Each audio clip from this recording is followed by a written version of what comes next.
le génie. Bonjour à toi et bienvenue dans cette nouvelle vidéo. Aujourd'hui, nous allons définir le machine learning.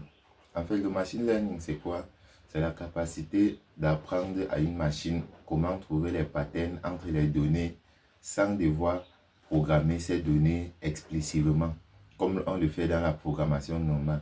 Et le machine learning est utilisé dans plusieurs domaines. Exemple, Google. Lorsqu'on fait une recherche sur Google, c'est le machine learning qui nous permet de mieux trouver la recherche qui correspond en fonction de nos habitudes.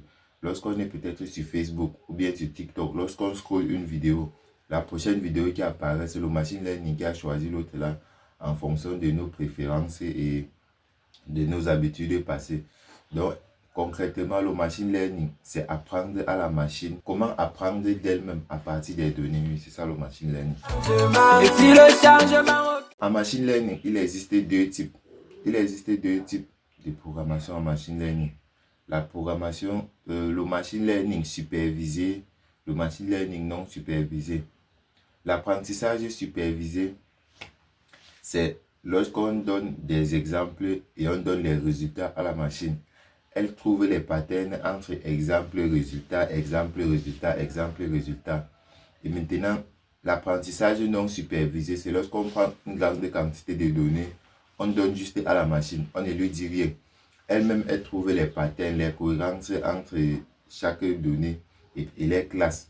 Après les avoir classées, avant que nous venions nommer chaque paquet qu'elle a classé d'elle-même. Donc, l'apprentissage non supervisé consiste à donner juste les données à la machine. Elle-même, elle traite ces données, elle-même, elle trouve les patterns entre ces données. La différence entre la programmation informatique classique, donc normale, et le machine learning, c'est au niveau de... La différence entre la programmation normale et le machine learning, c'est au niveau de la structure. La programmation elle-même, on écrit tout, on donne toutes les instructions, on écrit toutes les probabilités. Tous les cas possibles, on écrit explicitement, de telle sorte que chaque fois que la machine sera face à n'importe quoi, n'importe quelle situation, tout ce qu'elle pourra faire, c'est ce qu'on lui avait déjà dit dans le passé. Or, avec le machine learning, la machine peut apprendre d'elle-même. Elle peut arriver face à des données qu'elle n'avait jamais vues.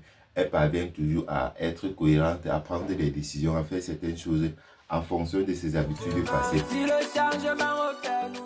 Donc, je ne veux pas être très long, c'était tout pour cette vidéo. Aujourd'hui, nous n'allons pas toucher la machine pour la programmation. Je vais juste mieux en parler de la programmation. Bon, je sais que j'ai un peu survolé parce que c'est le début.